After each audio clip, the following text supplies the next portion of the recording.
The first anti-drug law was passed in San Francisco 1875, enacting the first legislation against smoking opium.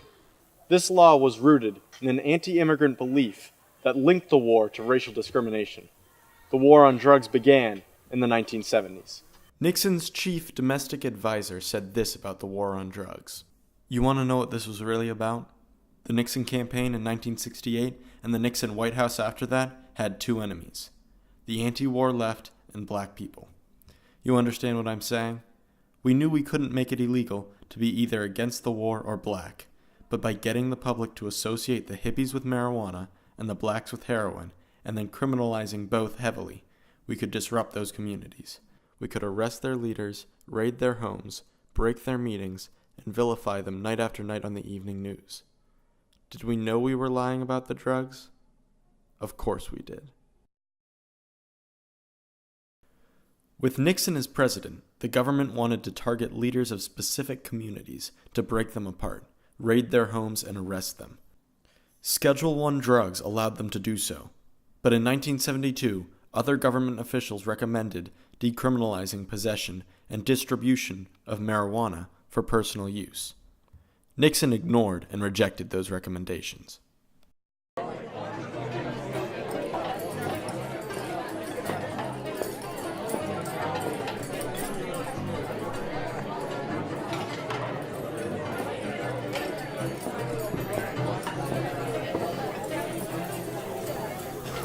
Prohibition was supposed to get rid of alcohol by making it illegal in the United States. Before Prohibition, the average drinking American spent $17 a year on alcohol. That's $252 nowadays. But during Prohibition, the average drinking American spent $34 a year. That's $500 nowadays.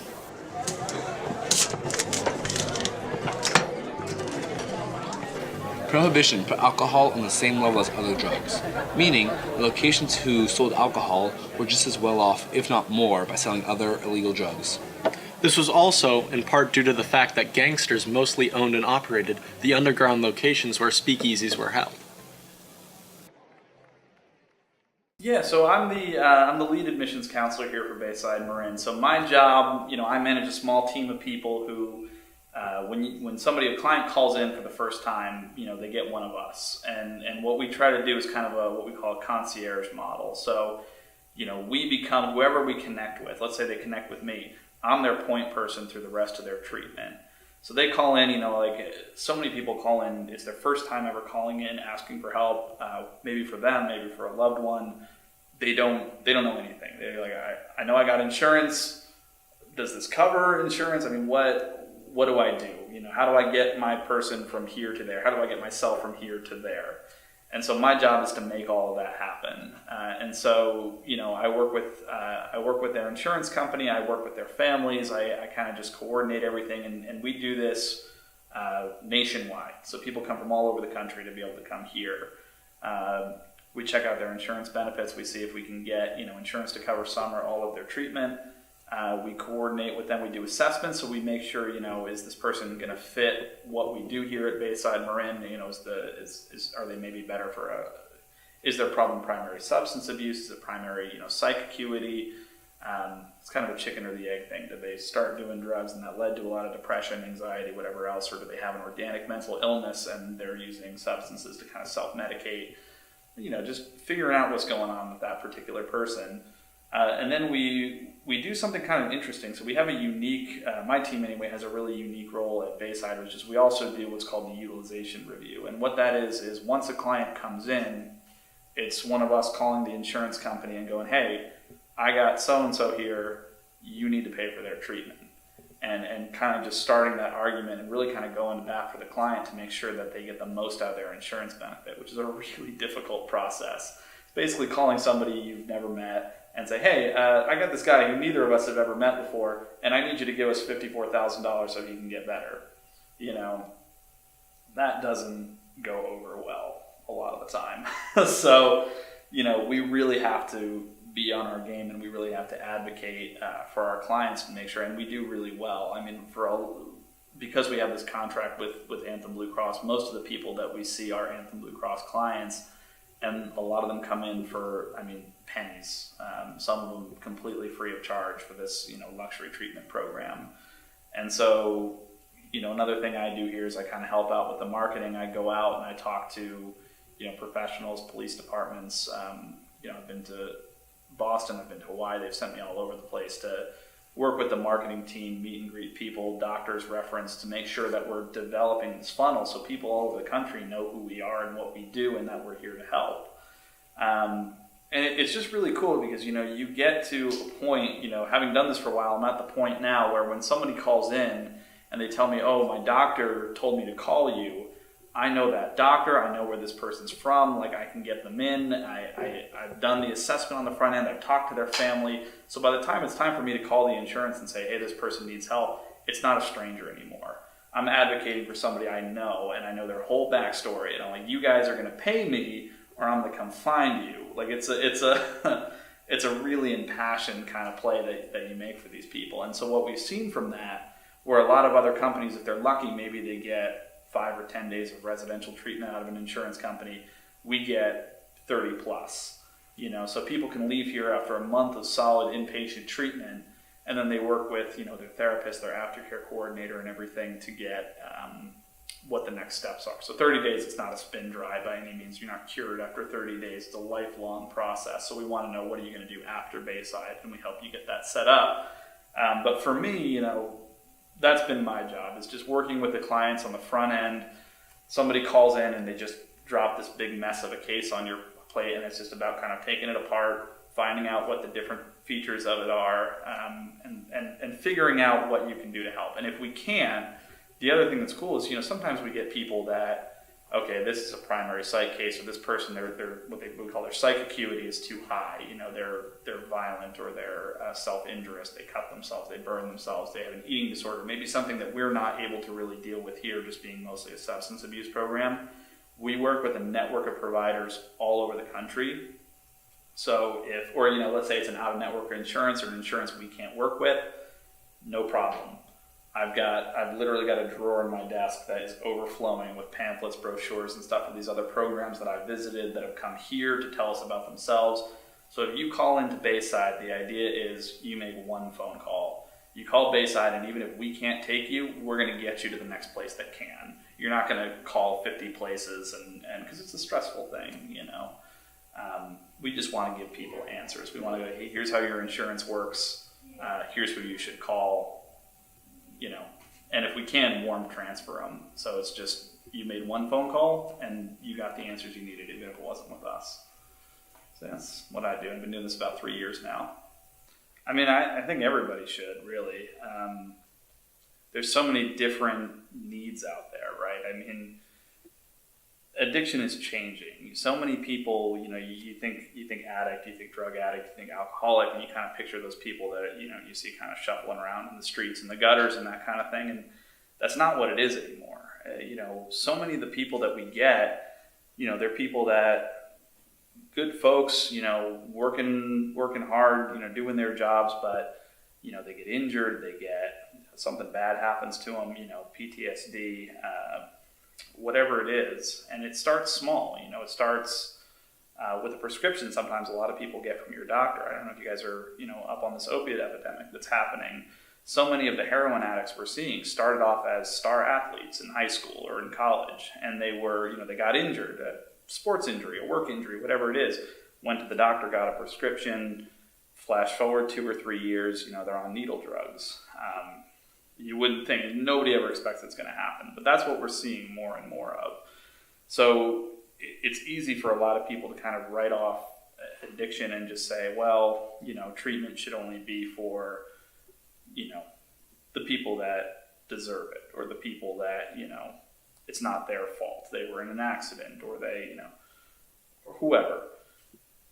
But it affects so many more people than we realize, and on so many different, socioeconomic tiers. So I think it should be for everybody, but that's a big job to tackle. It's a lot of different people to reach at a lot of different levels. And the way treatment's going to look for one of those people that you see out there in the street is going to look a lot different than it's going to look for the guy who's a CEO of a Fortune 500 company.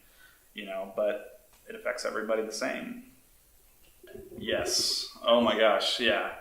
And I say that realizing that would probably drive us out of business, but yes, it should, because the big obstacle, it's not that there aren't enough people out there that care. It's not that there's not enough qualified professionals. I mean, that is part of it, but so much of it is just accessibility and affordability. Our company, Bayside Marin, we're the cash pay rate, 30 days of treatment, $54,000. That's not accessible to most people. Thank God we have a contract with Anthem Blue Cross Insurance, right? That makes us, people can come in for literally nothing. They can pay nothing out of pocket and get a month of really high-end luxury treatment. Not every program needs to be Bayside Marin. Not every program needs the bells and whistles. But, there need to be more places that have good quality people. So many places out there, they're run by a milieu staff of other people in recovery, right? So, you're the new client, I'm the old client. I'm the guy, I've got 3 months sober under my belt. I was in your chair a couple of months ago, but now I got a few months, so now I'm helping you. And it's kind of just that system of I hate to say the blind leading the blind, but in a lot of ways that's what it is, because that's how you make a program cheap and affordable and accessible.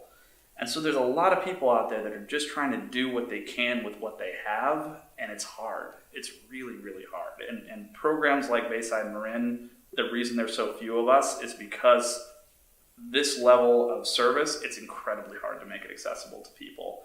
But that's, what we're trying to do.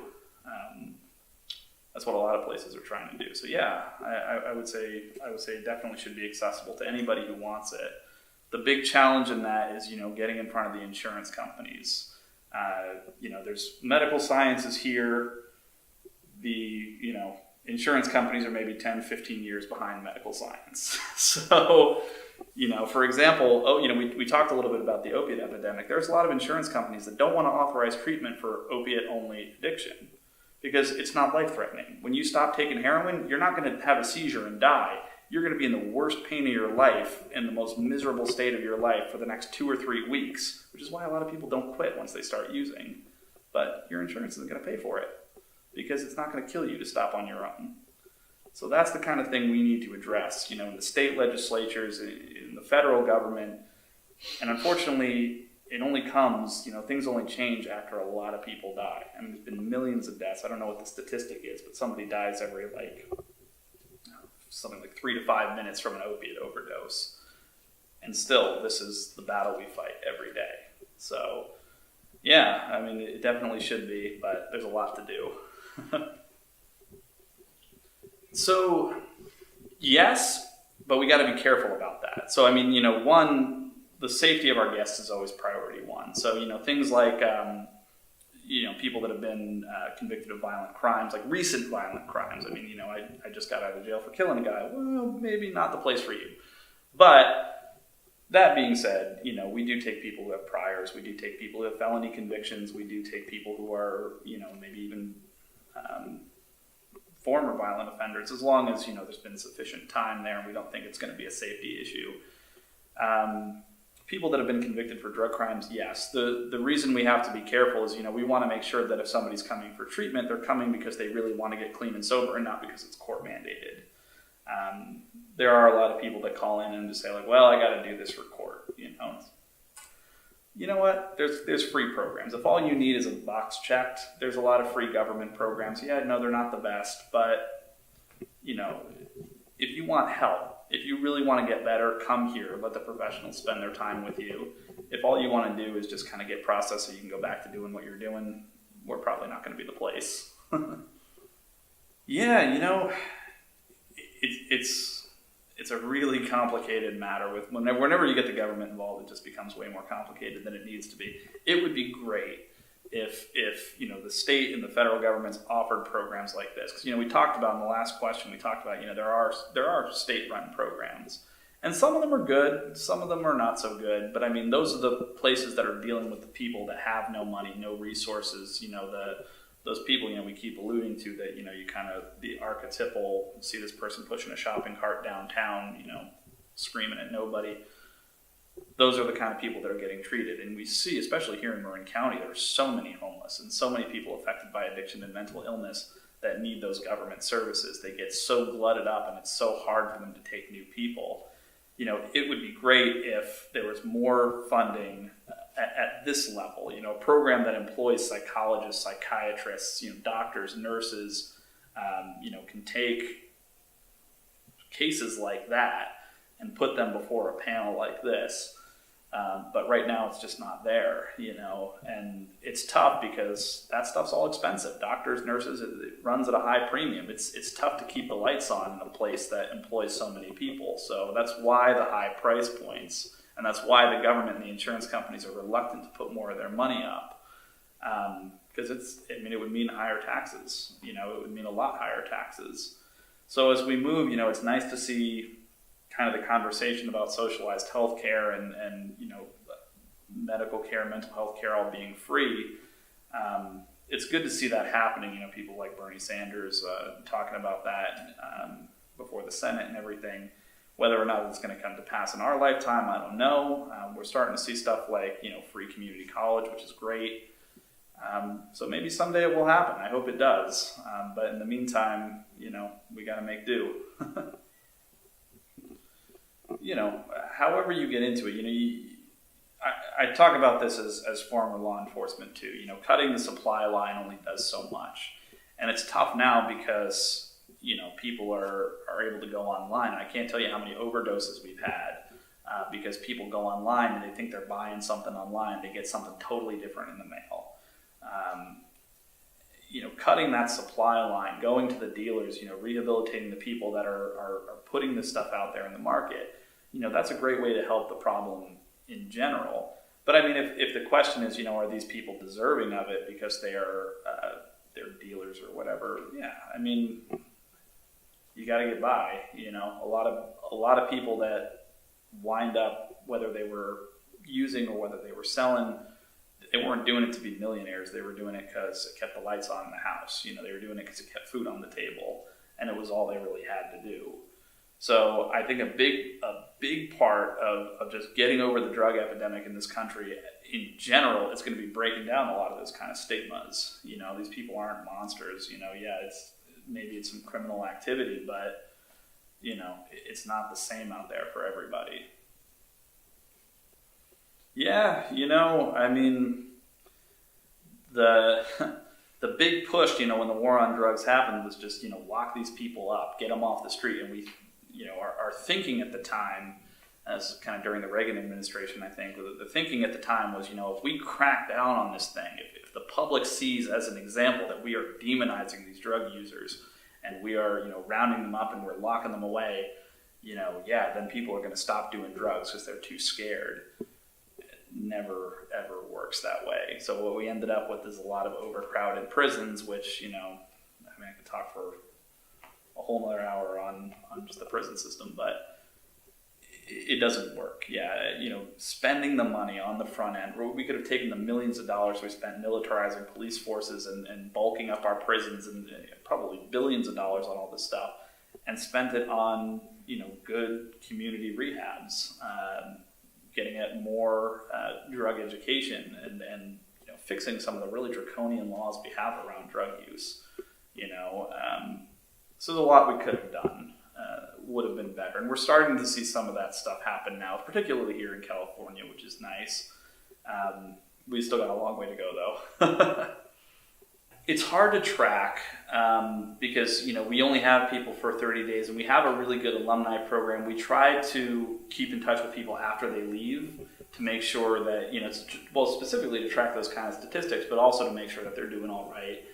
And, some people, they stay in touch for life. Some people kind of disappear off the radar as soon as they leave.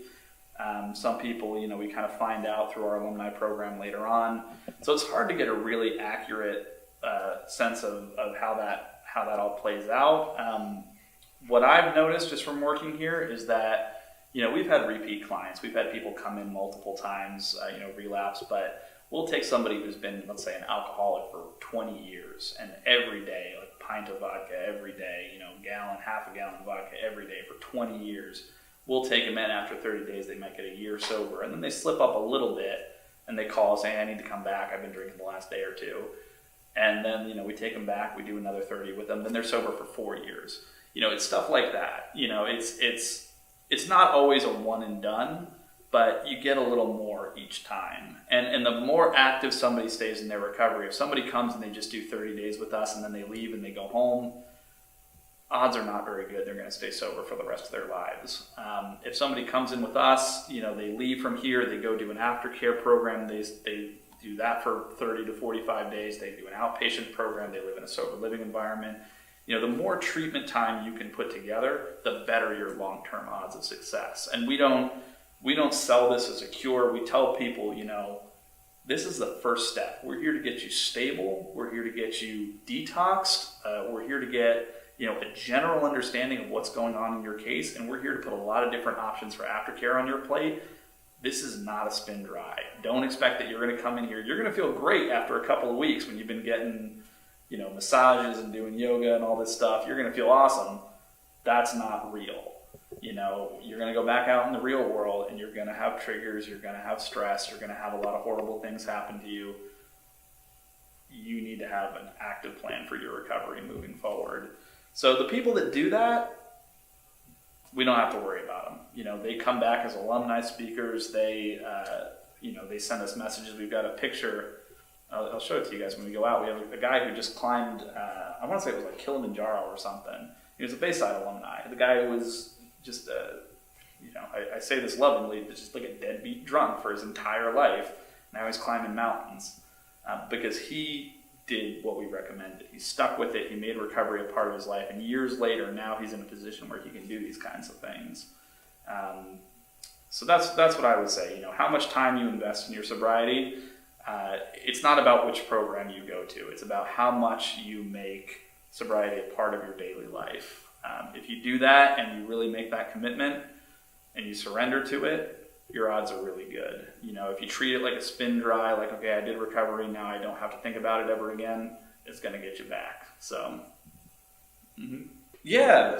So the story goes, I applied for the Santa Rosa Police Department kind of as a joke because there was no way they were going to hire somebody like me to be a cop. I needed a job. My friend literally just forwarded me the thing hey, look, they're going to pay to put people through the academy. And for 6 months I interviewed with these people. And next thing I know, I'm sitting in front of the chief of police and he's shaking my hand, he's saying, welcome to the force. And I'm looking at the closet because I think someone's going to pop out with a camera. I'm like, that's a joke, you idiot. But I got on with them, and it was a great job, and it was a great department to work for, and I really loved doing it. But I was a police officer in the sense that if you put a cow in a tree, it's a bird. My whole background is in social services. I got my master's degree in forensic psychology. I've worked for homeless shelters. I've worked for tutoring companies for kids with autism. Mental health has always been my wheelhouse, and so. For me, going out there on the street as a cop and seeing, the drug addict in the gutter and seeing, the guy who, was threatening himself with a knife or had a gun to his head, my reaction wasn't to go, take my gun out and go, put it down, put it down, put it down. My reaction was to be like, hey man, come here, let's talk. Tell me what's going on. You seem like you're in a bad space, And that didn't really super duper fly well with the brass. Turns out when, you've got a guy and he's got a gun to his head, the approach that they want you to take isn't to go up and offer to sit down with him. It's to get the gun out of his hand. So it was just sort of personally at odds for what I knew to be true about myself and about the world. And there was a way that a lot of the police officers had of looking at some of these people that I just didn't see.